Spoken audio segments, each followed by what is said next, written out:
नमस्कार दोस्तों, मेरा नाम प्रज्ञा तिवारी और आप सब मुझे देख रहे हैं एडू फोरम एकेडमी के यूट्यूब चैनल पर। आप सबका बहुत बहुत स्वागत है यहाँ पर। और आज की इस क्लास में हम डिस्कस करेंगे फाइनेंशियल एक्शन टास्क फोर्स यानी FATF के बारे में। क्यों डिस्कस करेंगे वो भी बताएंगे आपको। चलिए शुरू करते हैं आज की क्लास। तो FATF के बारे में बताने का एक रीज़न ये है क्योंकि आज के द हिंदू में एक इम्पोर्टेंट न्यूज़ थी FATF के बारे में। 1 महीने पहले भी आया था, काफ़ी चर्चे में रहा था जब पाकिस्तान के बारे में खबर आई थी कि पाकिस्तान को ग्रे लिस्ट से ब्लैक लिस्ट में नहीं किया गया है। तभी बहुत ज़्यादा हाईलाइट हुआ था। पिछले 18-19-20 कंटिन्यू FATF बहुत ज़्यादा चर्चा में रहा है। ठीक है, तो इसलिए थोड़े जो आने वाले एग्जाम है उसमें थोड़ा इंपॉर्टेंट साबित होता है ये। उसके बारे में मैं आपको कुछ फैक्ट और थोड़ी सी एनालिसिस बताऊँगी। ठीक है, जिससे कि आप प्री एग्ज़ाम के लिए और मेंस के एग्ज़ाम के लिए एंड फॉर ऐसे एज वेल एज आप उसके लिए भी तैयार हो सकें। ठीक है, तो चलिए शुरू करते हैं फटाफट से आज की क्लास। तो क्या था आज के द हिंदू में? आज के द हिंदू में खबर आई थी कि FATF का कहना है कि इफेक्टिव इंफॉर्मेशन शेयरिंग क्रूशियल। मतलब अगर सारी कंट्रीज चाहती हैं कि FATF ठीक से काम करे, फाइनेंशियल एक्शन टास्क फोर्स ठीक से अपना काम करे, तो सबसे इम्पॉर्टेंट काम उसका ये है सारे देशों का कि वो जो इन्फॉर्मेशन है, डाटा है, शेयर करे, सही डाटा शेयर करे, ताकि जो एजेंसीज हैं वो समझ पाए कि उन्हें कहाँ कितना काम करना बाकी है, कहाँ कितना काम वो कर चुके हैं और कहाँ क्या कमी है। सारे देश इस चीज़ का विशेष ध्यान रखें कि उनको अपने अपने कंट्रीज़ के अपने अपने रीजन से डाटा लेना, इन्फॉर्मेशन लेनी है और वो वर्ल्ड वाइड शेयर करनी है इन एजेंसीज़ के साथ में। ठीक है, तो अभी इनकी एनुअल जॉइंट एक्सपर्ट्स मीट हुई थी FATF की। तो इनके लगभग 400 एक्सपर्ट्स इन्होंने बुलाए थे, उसमें प्राइवेट कंपनीज़ के, प्राइवेट सेक्टर के और पब्लिक सेक्टर के। ठीक है, तो क्या खबर निकल के आई जरा वो देखते हैं। During this annual joint experts meet attended by participants, जाहिर सी बात है इसके जो पार्टिसिपेंट्स कंट्रीज़ हैं वो ही उनके एक्सपर्ट्स इसमें इन्वॉल्व होंगे, वो इसकी जो मीट्स है उसमें शामिल होंगे। तो इसमें कौन कौन सी एजेंसीज हैं जरा उस पर एक बार देख लीजिए, जो खास खास एजेंसीज के साथ काम करती हैं FATF के साथ में। ये आपके प्रीलिम्स के फैक्ट के लिए काफ़ी इंपॉर्टेंट हो सकता है। ठीक है, तो मैं इसको स्पेशली हाईलाइट कर रही हूँ, जरा देख लीजिए कौन कौन सी एजेंसीज हैं। यूनाइटेड नेशंस, ठीक है, international monetary fund IMF, world bank and Interpol. समझ में आया? ये जो बड़ी संस्थाएं हैं उनके साथ FATF काम करता है, उनके साथ इंफॉर्मेशन शेयरिंग होती है और इनके साथ मिलके जो मनी लॉन्ड्रिंग है, टेरर फंडिंग है, उसको रोकने पर काम किया जाता है। ठीक है, तो FATF के बारे में जो न्यूज़ था वो मैं आपको बता देती हूँ। The Financial Action Task Force has apprised about 400 experts from both public and private sector of the latest risk finding related to money laundering and terror funding, जो कि इसका बेसिक काम है, money laundering and terror funding.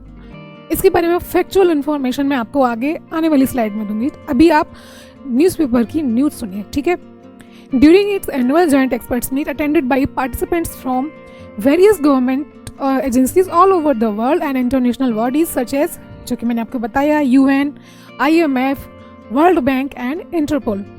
The FATF also inform them about solutions. FATF ने उनको बोला, उनको जो इस मीट में जो हुआ है वो FATF ने इन एजेंसीज को बताया कि आखिर कौन कौन से सॉल्यूशन हो सकते हैं जिससे हम मनी लॉन्ड्रिंग को और टेरर फाइनेंसिंग को कंट्रोल कर सकें। इसके ऑनगोइंग प्रोजेक्ट्स क्या है, FATF आखिर किन प्रोजेक्ट्स पर काम कर रहा है इनको कंट्रोल करने के लिए। The FATF attaches great importance to effective information sharing। जो मेन इसकी ज़रूरत है, रिक्वायरमेंट्स है FATF की, वो है इंफॉर्मेशन शेयरिंग। ठीक है, which is one of the corner stone of a well functioning anti money laundering and कम्बेटिंग the financing of terrorism. ठीक है, यही जो मेन डिस्कस हुआ इस मीट में वो ये कि आखिर हम कौन कौन से प्रोजेक्ट्स पर काम कर रहे हैं और हम कहाँ कहाँ से इंफॉर्मेशन लाके कैसे कैसे सारी कंट्रीज़ को एक साथ जोड़ के इंफॉर्मेशन इकट्ठा करें, उनको फिर शेयर करें, जिससे कि हम मनी लॉन्ड्रिंग और टेरर फंडिंग पे कंट्रोल कर सकें। आगे क्या कहते हैं ये, ensuring that countries had strong tools, मतलब जो देश हैं इसके पार्टिसिपेंट्स कंट्रीज हैं लगभग 39 कंट्रीज होंगे, मैं आगे बताऊंगी आपको। इनके पास टूल एंड टेक्निक्स होनी चाहिए ताकि ये अपने देश में जो होने वाली इनकी मनी लॉन्ड्रिंग है, टेरर फंडिंग है, उसको देख पाए। बहुत सी कंट्रीज देखिए, जब भी टेरर फंडिंग की बात आती है तो सबसे ज़्यादा हाईलाइट जो कंट्री होती है वो है पाकिस्तान। पाकिस्तान के साथ प्रॉब्लम ये है कि वहाँ की सियासत ही कुछ ऐसी है कि वो इस पे काम नहीं करना चाहती। उनकी मजबूरी कह लीजिए या ज़रूरत कह लीजिए कि वो टेरर फंडिंग उनका एक बहुत ही कॉमन चीज़ है, वहाँ पे कुछ ज़्यादा हुआ नहीं होता। जबकि अगर इंडिया में टेरर फंडिंग हो तो सत्ता पलट जाए, पता नहीं राजनीति में कितनी हलचल हो जाए, ठीक है। तो लेकिन बहुत सारी कंट्रीज ऐसी हैं जहाँ पे सियासतदार कंट्रोल नहीं कर पाते, करना चाहते हैं, लेकिन वहाँ पे आतंकियों का गुट इतना मजबूत है कि वहाँ के सियासतदार उनके सामने घुटने टेक देते हैं। तो ऐसी कंट्रीज़ को सपोर्ट करना, उनको टूल एंड टेक्निक्स देना ताकि वो इस चीज़ को अपने देश में कंट्रोल कर पाएँ। और जो मनी लॉन्ड्रिंग होती है ना, ब्लैक मनी को वाइट करना, फिर ऐसी मनी अलग अलग देशों से जो टैक्स हेवन कंट्रीज़ हैं वहाँ से घूम फिर के उन देशों अपने देश में वापस आ जाना और वापस आके उसको वाइट कर देना, मतलब उस पर टैक्स नहीं देना है। ब्लैक मनी वही होता है ना, कलर, पैसे का नोट का कलर चेंज तो होता नहीं है कि पहले हम रेड नोट इस्तेमाल करते थे, ब्लैक मनी ब्लैक कलर गिरना, ऐसा कुछ नहीं होता। ब्लैक मनी जस्ट एक ऐसे रुपए जिन पे हम सरकार को टैक्स नहीं देते या टैक्स बचा लेते हैं या चोरी कर लेते हैं, वो हो जाती है ब्लैक मनी, ठीक है। तो FATF का यही बोलना है कि हमें सुनिश्चित करना चाहिए कि इन देशों के पास ऐसी सारी चीज़ें हों जिससे कि वो इन चीज़ को अपने यहाँ वहाँ से इंफॉर्मेशन ले सकें और उसको कंट्रोल कर पाएँ, टेरर फाइनेंसिंग को रोक पाएँ। एंड द फाइनेंसिंग, और जो टेरर फाइनेंसिंग अगर हो भी रही है तो इस लिमिट में बढ़ रही है उसको कंट्रोल कर पाएँ और समझ पाएँ कि आखिर इसके रिस्क क्या क्या हैं। बहुत से देशों को तो पता ही नहीं होता कि अगर टेरर फाइनेंसिंग हो रही है उनके यहाँ, मनी लॉन्ड्रिंग अगर चल रहा है तो उसके आने वाले टाइम में उसके रिस्क क्या होंगे उनके देश की अर्थव्यवस्था पे, वर्ल्ड वाइड उसके इफेक्ट्स क्या होंगे, उन्हें तो वही समझ नहीं आता। तो ऐसे कंट्रीज को सपोर्ट करना, उनको अवेयर करना। ड्यूरिंग द 4-day मीट, 4 दिन की मीटिंग चली, एक्सपर्ट्स ने अपने अपने प्रोजेक्ट्स रखे और अलग अलग प्रायोरिटी प्रोजेक्ट्स रखे। दे ऑल्सो एक्सचेंज आइडियाज़, उन्होंने आइडिया एक्सचेंज किए। जैसे कि कई देशों में होता है कि टेररिज्म के भी अलग अलग टाइप हैं, उन्होंने जो बताया है उस हिसाब से एथनिकली और रेडिकली मोटिवेटेड टेररिज्म भी होता है। एक तो आतंकी होते हैं, जनरली हम लोग मानते हैं आतंकवाद का कोई धर्म नहीं होता, कोई जाति नहीं होती, लेकिन कुछ टेररिज्म इस तरह का होता है कि वो एक पर्टिकुलर कम्युनिटी को टारगेट करके किया जाता है, एक नस्ल को टारगेट करके किया जाता है और कुछ रूढ़वादिता से प्रेरित होकर, मतलब बहुत ज़्यादा रेडिकलाइज होकर टेररिज्म जो शुरू किया था उसको कंट्रोल करने की भी ज़रूरत है। ऐसा उनका मानना है कि एथनिकली और रेडिकली मोटिवेटेड टेररिज्म है, इसको भी कंट्रोल करना है। इलीगल आर्म्स ट्रैफिकिंग होती है, मतलब हथियार जो होते हैं उनका इलीगल ट्रैफिकिंग होती है, चोरी छुपे उनको सेल कर देना, खरीद लेना, पहुंचा देना बॉर्डर के पार। और डिजिटल ट्रांसफॉर्मेशन के जो टाइम में जो टेरर फंडिंग हो रही है वो कैसे हो रही है आखिर, क्योंकि हर चीज़ तो हम ऑनलाइन करते हैं और उस ऑनलाइन के टाइम में भी अगर कोई चोरी कर लेता है तो ये बहुत बड़ी बात है, ये एक बहुत बड़ी रिस्क है इंटरनेशनल एजेंसीज के सामने, तो इस पर भी काम करना है, ठीक है। आगे बोलते हैं, expert share their experience and finding from money laundering cases link to illegal logging and land clearance. इनका जो मेन मोटिव कहने का ये भी है कि इन्होंने एक खास बात नोटिस की है कि जो कंपनीज हैं, बड़ी बड़ी एक्सपोर्ट कंपनीज हैं, रिफाइनरीज हैं, लॉजिस्टिक कंपनीज हैं, नॉन ट्रेडिशनल सेक्टर्स हैं, ये जो सेक्टर हैं बहुत ज़्यादा महत्वपूर्ण साबित हो जाते हैं किसके बारे में, मनी लॉन्ड्रिंग की इंफॉर्मेशन देने के बारे में और टेरर फंडिंग के बारे में कुछ खास जानकारी रखती हैं ये स्पेशल सेक्टर्स, क्योंकि इन सेक्टर्स में क्रिमिनल्स का बहुत ज़्यादा हाथ होता है, इनका पैसा लगा होता है, तो वो कोशिश करते हैं कि ये पैसा किसी भी तरीके से वाइट हो। तो इन सेक्टर्स पे हमें मतलब FATF की जो एजेंसी है इनको ज़्यादा फोकस करना है, ठीक। चलिए, ये तो आपकी खास न्यूज़ थी आज की जो हो गई। अब हम बात कर लेते हैं FATF आखिर है क्या, क्यों हम इतना पढ़ रहे हैं और आखिर इसके मोटिव क्या क्या है, क्यों बना, ये कब बना, इन सब पे हम बात करते हैं। तो थोड़ी फैक्चुअल नॉलेज है जो आपके किसी भी एग्जाम के लिए बहुत ज़्यादा इंपॉर्टेंट साबित हो सकती है, उस पर हम बात करते हैं। आगे बढ़ते हैं। ओह सॉरी,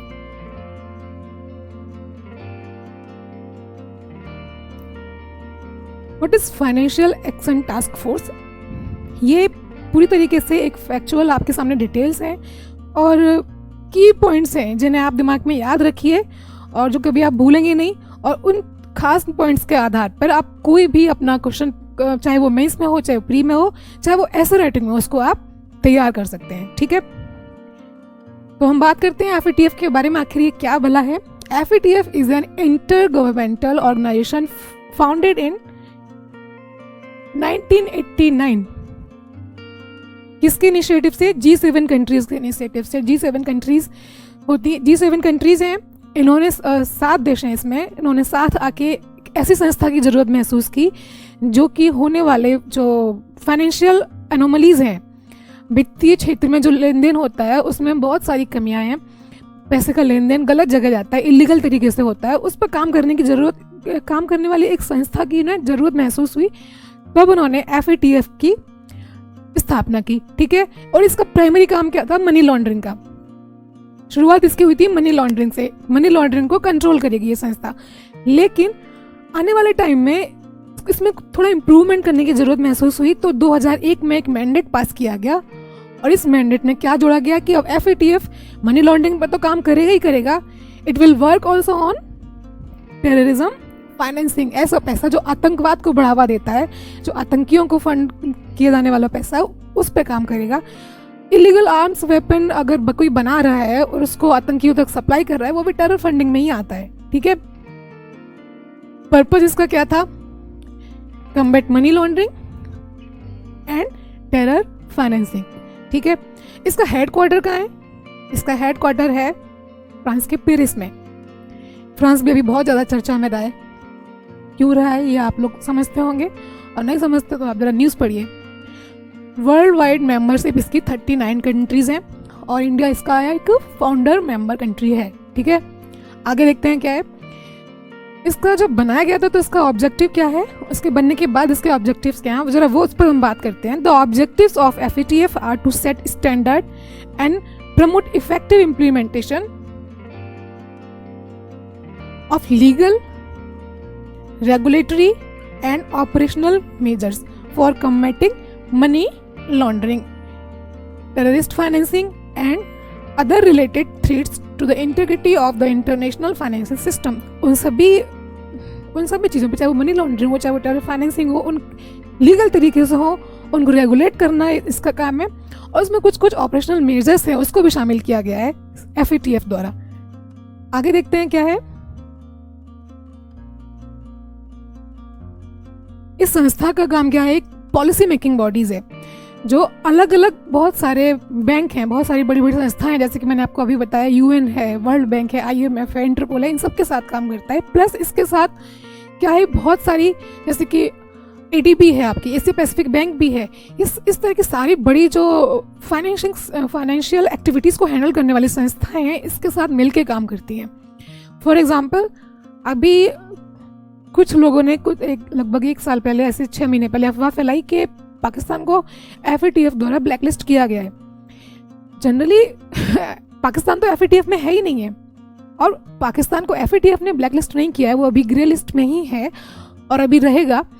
लेकिन पाकिस्तान को एशिया पैसिफिक बैंक द्वारा ब्लैकलिस्ट किया गया था, जिसकी अफवाह फैलाई गई कि FATF ने उसको ब्लैकलिस्ट किया गया, जबकि ऐसा बिल्कुल नहीं है। पाकिस्तान को FATF ने ब्लैकलिस्ट नहीं किया है, अभी भी ये ग्रे लिस्ट में है। तो मैं आपको बताऊंगी आगे कि क्यों ग्रे लिस्ट में है और कब ब्लैक लिस्ट में जा सकता है। तो FATF is a policy making body that works to generate the necessary political will. Political will, किसी भी चीज़ पर काम करने के लिए किसी भी देश में वहाँ की सत्ता सबसे इम्पोर्टेंस रखती है। अगर वहाँ का जो केंद्र में सत्ता है, अगर उसकी पॉलिटिकल विल अच्छी है इन पर काम करने की, तो वहाँ की चीज़ें इजीली हैंडल हो जाएंगी। तो जो इंटरनेशनल बॉडीज़ हैं, फाइनेंशियल बॉडीज़ हैं, उनको बहुत ज़्यादा इससे हेल्प मिलेगी। तो उनका काम है अवेयरनेस फैलाना, अलग अलग देशों में अलग अलग सरकारों से बात करना कि वहाँ की पॉलिटिकल विल इतनी स्ट्रांग हो कि मनी लॉन्ड्रिंग और टेरर फाइनेंसिंग जैसी चीज़ें हैंडल करने में उन्हें कोई समस्या सामने ना आए। About national legislative and regulatory reforms in this areas, focus कहाँ है? Political will pay. FATF has maintain the FATF blacklist. जैसे कि अभी हमने बोला कि इसमें ब्लैकलिस्ट कंट्रीज होती हैं, ग्रे लिस्ट कंट्रीज होती हैं। क्या है ब्लैकलिस्ट और क्यों है ब्लैकलिस्ट, आइए देखते हैं।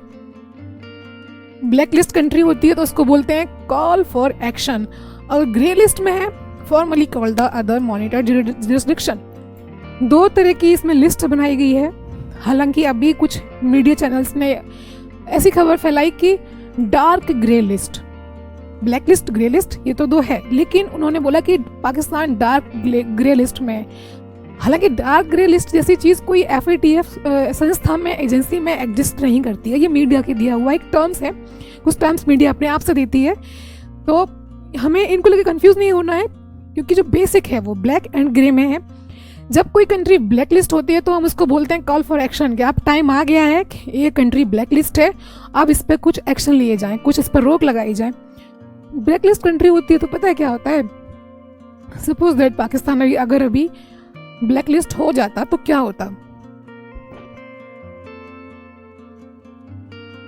सबसे बड़ी बात, जो संस्थाएं हैं जो पैसा देती हैं, IMF है, वर्ल्ड बैंक है, इनके सामने उसका जो क्रेडिट है वो डाउन हो जाती। ठीक, इसके अलावा भी बहुत सारी संस्थाएं पैसे देती हैं, बहुत सारी बैंक्स पैसे इनको फंड करती हैं। तो ऐसे बैंक, ऐसी संस्थाएं इनको पाकिस्तान को एज एन एग्जांपल हम रख रहे हैं यहाँ पे।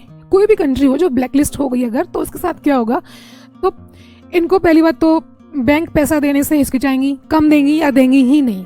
ठीक है, इसके अलावा इनकी जो रेटिंग होती है, एक तरह से इसे हम बोलते हैं साख, क्रेडिट रेटिंग। अगर किसी इंसान की साख अच्छी है, क्रेडिट अच्छी है, तो मार्केट में उसको कोई भी इजीली उसको पैसा दे देगा, उधार दे देगा।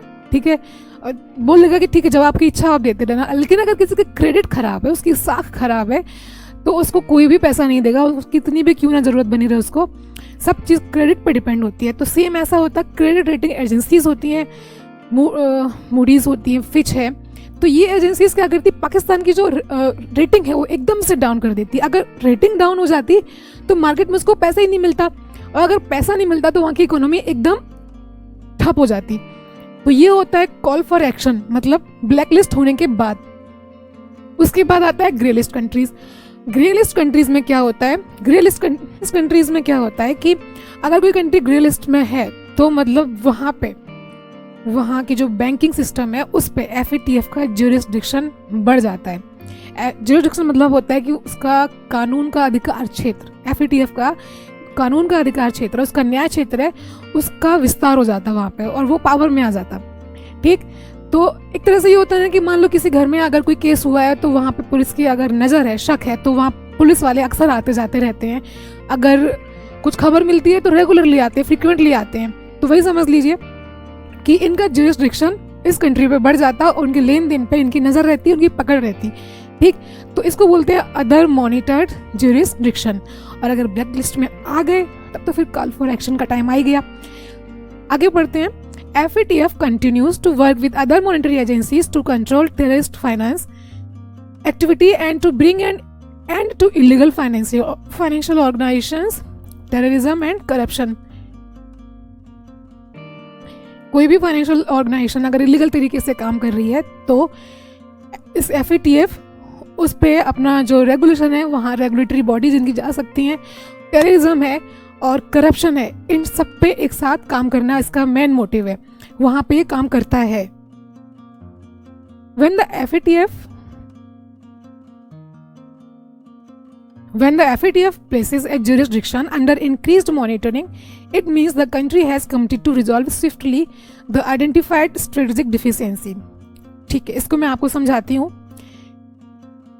जो अभी पाकिस्तान के साथ हुआ था कि अगर FATF क्या करता है कि अगर उसका जो जुरिसडिक्शन है बहुत फ्रीक्वेंटली होता है और उसकी मॉनिटरिंग बहुत ज़्यादा तेज़ हो जाती है, तो इसका मतलब क्या है कि सपोज दैट अभी कोई कंट्री है, उसको अगर ग्रे लिस्ट में डाला गया है तो उसको बोला जाएगा कि आपको हमने इतने पॉइंट्स दिए हैं, आपको इतने टास्क पूरे करने हैं, अगर आप ये टास्क पूरे कर लेंगे तो आप ग्रे लिस्ट से बाहर आएंगे। अगर आप ये टास्क सारे कंप्लीट नहीं कर पाए तो अनफॉर्चुनेटली आपको ब्लैक लिस्ट कर दिया जाएगा। तो पाकिस्तान को एक साथ क्या हुआ था, पाकिस्तान को दिए गए थे 29 टास्क। ठीक, एक तरह से मान लीजिए 29 पॉइंट्स, हर पॉइंट पे पाकिस्तान को काम करना था।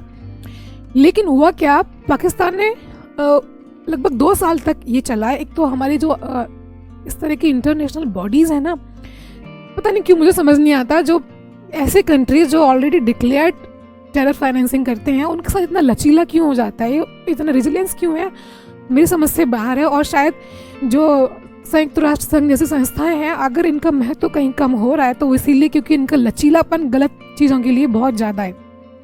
तो बहुत सारी कंट्रीज उनको सपोर्ट नहीं करती, पीछे हट जाती है। और सब एक तरह से घर में जो बड़े बुजुर्ग होते हैं, जो सब कुछ बुरा देखते हुए भी आंख मूंद लेते हैं, ठीक से एक्शन नहीं लेते, लोग उनकी उम्मीद में रहते हैं बाकी बच्चे के कुछ करेंगे ये, लेकिन वो नहीं करते हैं। तो धीरे धीरे उनका जो महत्व है वो कम होता चला जाता है। तो ऐसा ही होता है हमारे जो संस्थाएं हैं अंतर्राष्ट्रीय, उनके साथ में।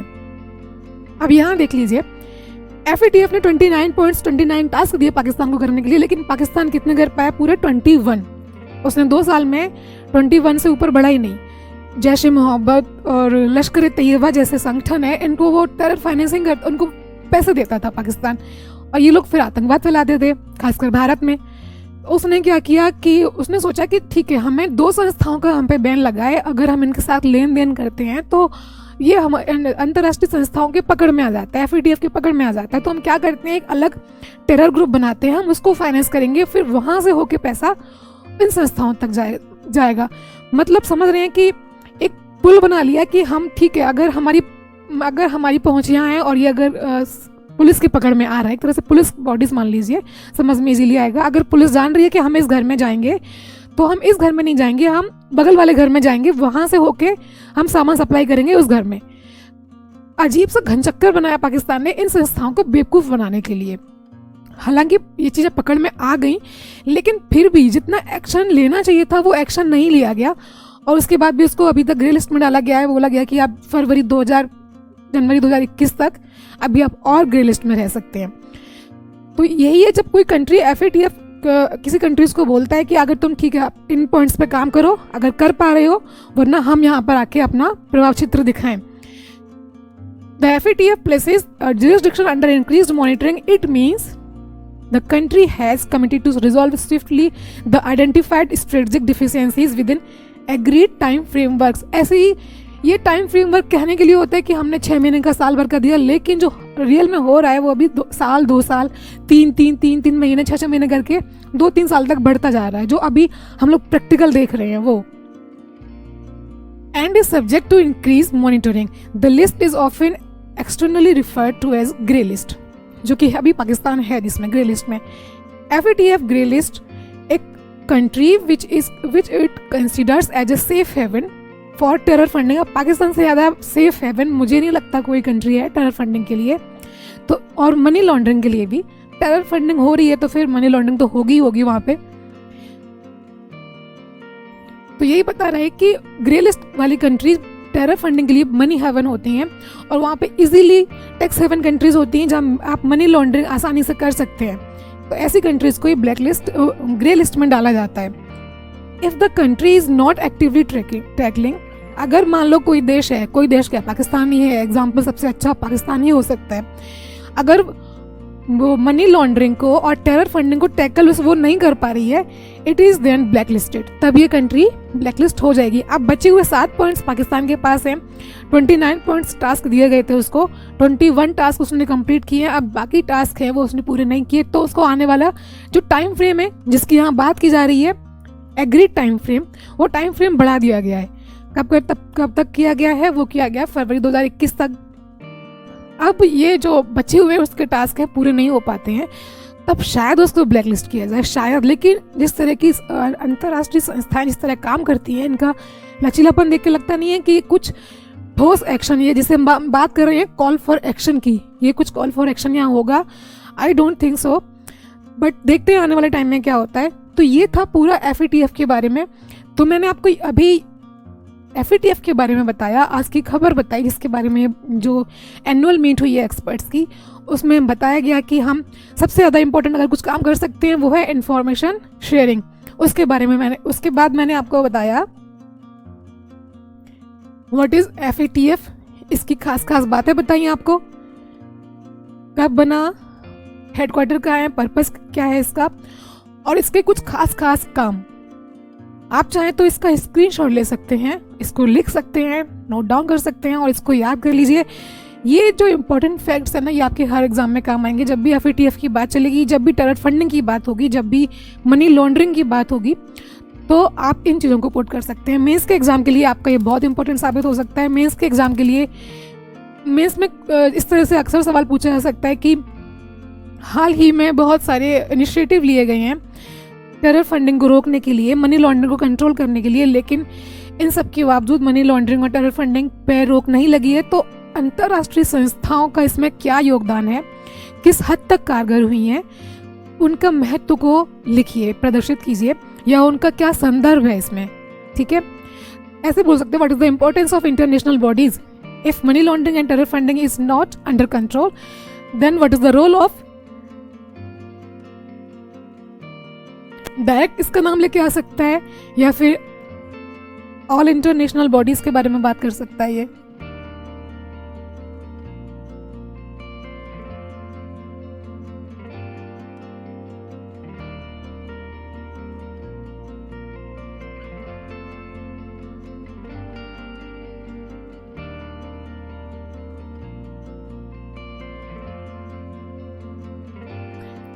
मेंस के एग्जाम में डायरेक्ट किसी संस्था के बारे में पूछे जरूरी नहीं, लेकिन वो इनडायरेक्ट भी पूछ सकता है कि ऐसी संस्थाएं जो आपके फाइनेंशियल सिस्टम पे को मॉनिटर करती हैं, उनको रेगुलेट करती हैं। तो अगर वो इस तरह पूछेगा तो आपका वहाँ FATF का नाम आएगा, और FATF किन किन संस्थाओं के साथ काम करता है उसके बारे में भी आपको बताना पड़ेगा।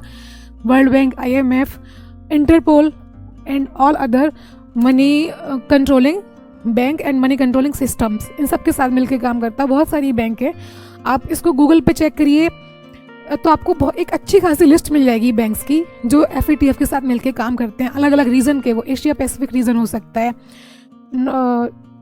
जो हिंद महासागर के आसपास जो रीजन है उसके, उनकी जो बैंक हैं वो भी हो सकता है, नॉर्थ अमेरिका, साउथ अमेरिका, ये सारी अलग अलग रीजन में जो अलग अलग बैंक बनी है, बड़ी बड़ी बैंक्स, उन सब के साथ मिलकर ये काम करता है। ठीक है, तो ये बेसिक मैंने आपको इन्फॉर्मेशन दी है, और मुझे नहीं लगता कि इन सब से ज़्यादा अगर कोई फैक्चुअल नॉलेज पूछेगा तो क्या पूछेगा, बाकी जो पूछेगा वो एनालिटिकल वे में पूछेगा, उस पर आपके जो थॉट्स हैं वो काम करेंगे। ठीक है, मेंस के एग्ज़ाम, प्री के एग्ज़ाम, प्लस आपका ऐसे राइटिंग के लिए ये क्लास बहुत इंपॉर्टेंट साबित हो सकती है। और इसमें लिखाए गए जो पॉइंट्स हैं वो उनको आप याद करके अपने आंसर को बहुत ज़्यादा अट्रैक्टिंग बना सकते हैं, मतलब एग्जामिनर को मजबूर कर सकते हैं मार्क्स देने के लिए। ठीक है, तो चलिए फिर आज की क्लास यहीं तक, मिलते हैं आपसे अगली क्लास में, तब तक के लिए नमस्कार।